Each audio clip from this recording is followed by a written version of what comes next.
What is up, guys? We are back at you with another YouTube video for you guys, and this one is a good one. I'm really excited because this film has been a long time coming, and it's crazy to think that it's finally here. Today, we're going to be talking about Spider-Man: No Way Home. Now, before I get started with the review, I just want to say, honestly, from the bottom of my heart, thank you so much for just supporting me throughout my content creation journey. It's honestly been surreal to see you guys support me the way that you have done. I was fortunate enough to not only go to the Spider-Man No Way Home premiere, TikTok invited me to host from the red carpet, and I got to interview the likes of Tom Holland, Zendaya, Willem Dafoe, Jamie Foxx, Benedict Cumberbatch, as well as so many other stars. And just the experience, like the entire time, I was just thinking of you guys and how it was you that got me to this point. And I didn't think being a nerd or geek could get me this far. And it's still kind of hard to wrap my head around. And I just want to say thank you.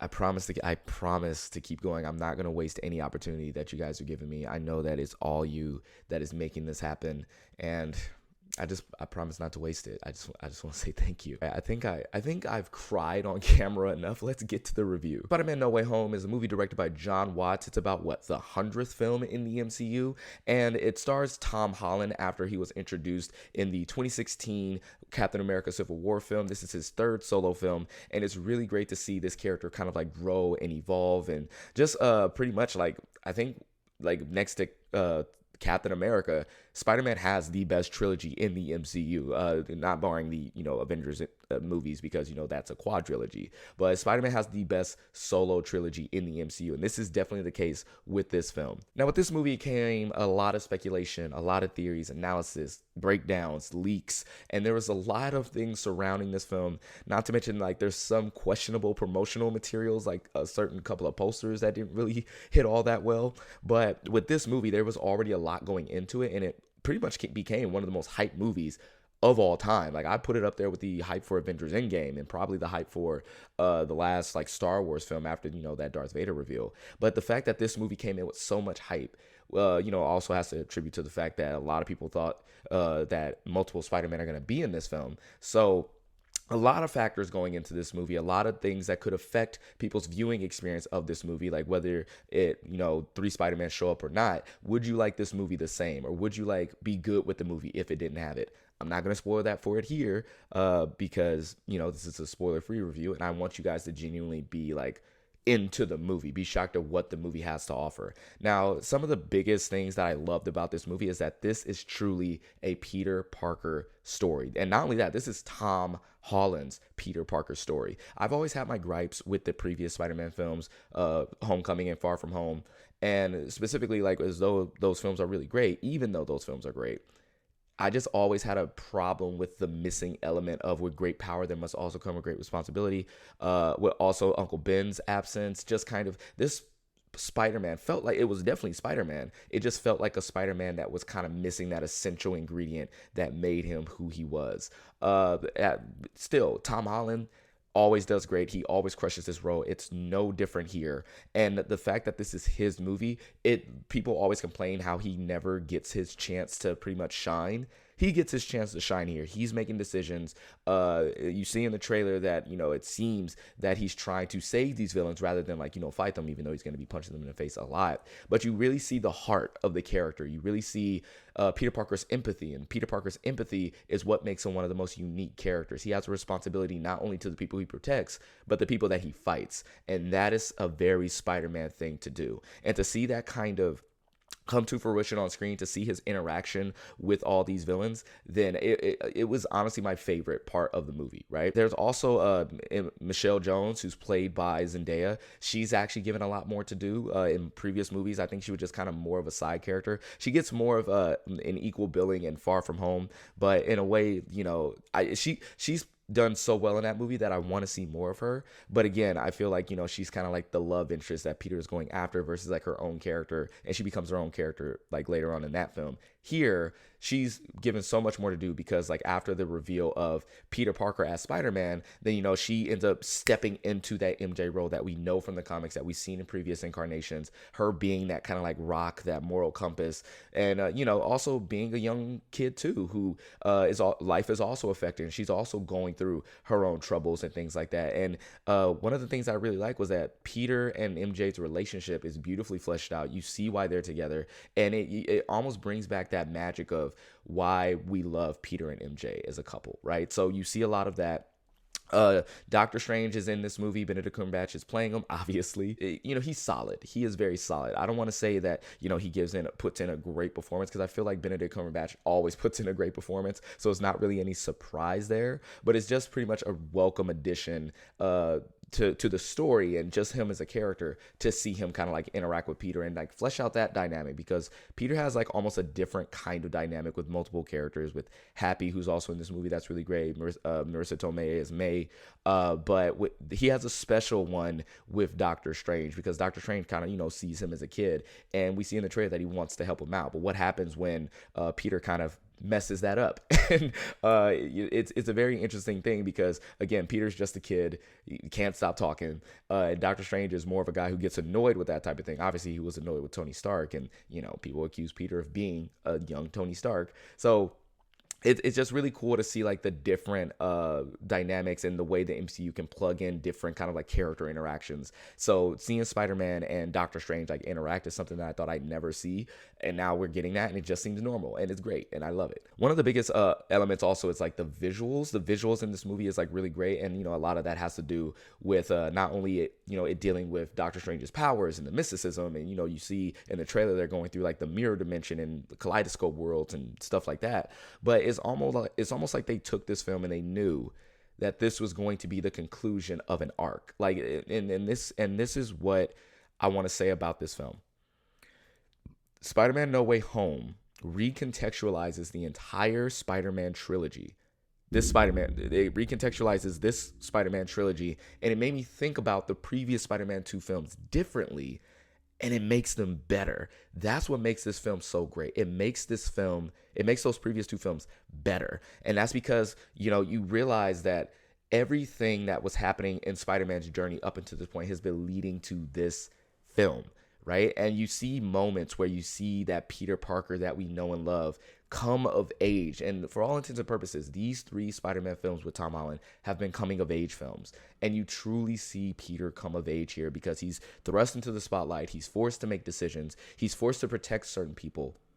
And you see the film start to slowly move Peter back to what he's supposed to be. And it makes me love Tom Holland's Peter Parker more.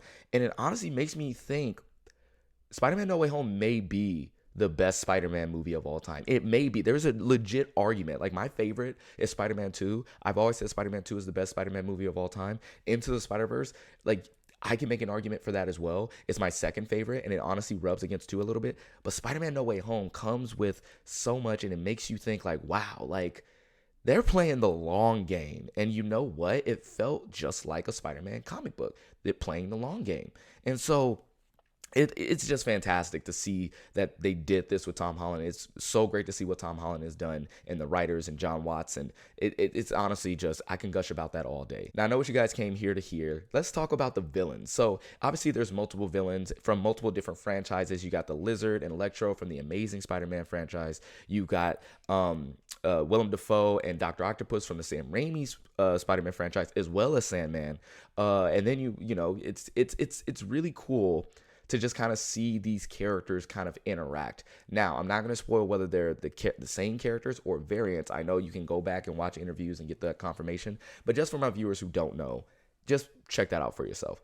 But it was really cool to see like these different characters interact, and just kind of like, them explaining like how they got there, what they've done before, and seeing like Tom Holland interact with these Spider-Man as well, not Spider-Man, interact with these villains as well. I'm sorry. But seeing how, again, this goes to the action, which is phenomenal in this movie. Best in the Spider-Man MCU franchise. Best action, hands down. Easy. But seeing like the different fighting styles that this version of Peter goes through to like fight these villains. Like seeing him fight Electro is different than seeing him fight the Lizard. Seeing him fight Dr. Octopus was a fantastic bridge scene, by the way. I know we've seen that like 100 million times in clips and whatnot, but that bridge scene is pretty damn fantastic. But then seeing also like how he fights Sandman, you know, it's really cool to see how they've evolved the Spider-Man action through the MCU Spider-Man story. One thing I also want to touch on is like these villains, even though there's a lot, it doesn't get too crowded. The film doesn't get crowded at all. You still get three-dimensional characters from these villains. You still get like feel empathy for some of them. And to touch on that point even further, Green Goblin and Dr. Octopus are fantastic in this movie. Green Goblin, Dr. Octopus are so good.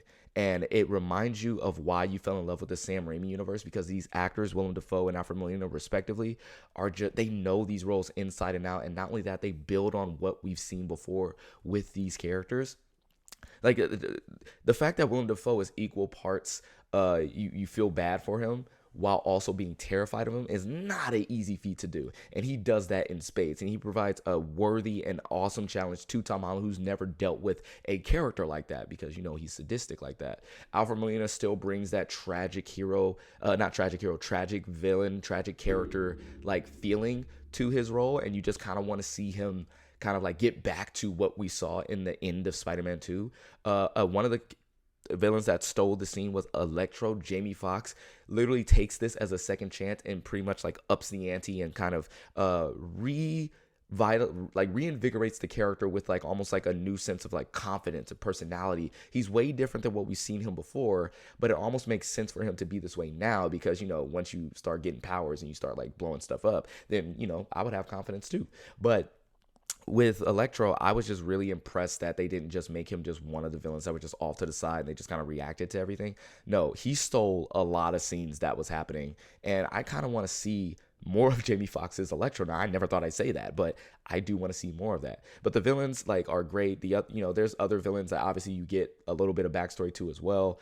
Some get more shine than others, but I truly believe that these villains definitely you kind of like gravitate towards as well. Now, last thing I'm gonna say is that, again, Spider-Man is, to me, deals with tragedy. And when one of my favorite things that somebody has ever said is, when Spider-Man wins, Peter Parker loses. Now, it's really interesting to kind of see like Peter Parker make these choices to see if he's going to lose or not, or if he like tries to still have both worlds. That is what makes the emotional stakes very interesting. And I keep saying it's very important to have emotional stakes in Spider-Man films. So the fact that this movie accomplishes that, it's fantastic. Now, this film is utterly fantastic. I absolutely had a blast watching this film. I'm watching it again today at the Soups fan launch event, at the Soups fan experience, and I hope to see you there in Burbank, by the way.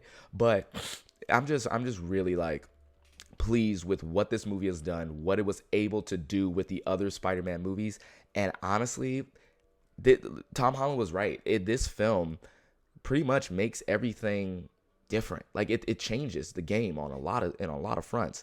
Now, some negatives, like there are a couple of lulls. I can gush about this film a little bit, but you know, I like to think of myself watching a film later on down the line, because rewatchability is a big thing for me. Later on down the line, I do see this film kind of like, you know, having some lulls. Like once you get used to it, you'll notice that, yeah, there is some kind of like dead space. But if you like, honestly, I'm a type of dude that like almost likes dead space in a way, but that dead space has to be filled with, you know, great conversations, awesome dialogue, just interesting moments. I feel like that this movie has those moments, but you can't stop the fact that sometimes you might watch the movie and you just want to skip to the end. It's almost like Avengers Endgame, where I didn't want to watch the entire movie every single time. I just wanted to skip to the end or to some of my favorite parts. And I feel like this movie could be guilty of like having people do that. So watch out for that. But also, like, you know, there's some character moments that just kind of feel kind of like weird, you know what I'm saying? But I can't really get into it without spoiling. I think I've done a good job in this video. So I think it's now a good time to just cut out. I think that's the video. Thank you so much for watching. Thank you so much for listening. And thank you so much for following me. And if you just finding this video for the first time and you like my content, follow me on all my socials and subscribe to me here on my YouTube channel. Hit that like button, hit that subscribe button, please, and also hit the bell to get notified of my latest videos, so that way, you know, you never miss a beat. That's Spider-Man No Way Home, guys. I can't wait for you guys to hear the movie. Let me know if down in the comments down below if you want me to do a spoiler review. I'm probably gonna do one anyway because I need to get what I have out. There's like a lot of stuff, especially after a certain. You know what? Let me stop.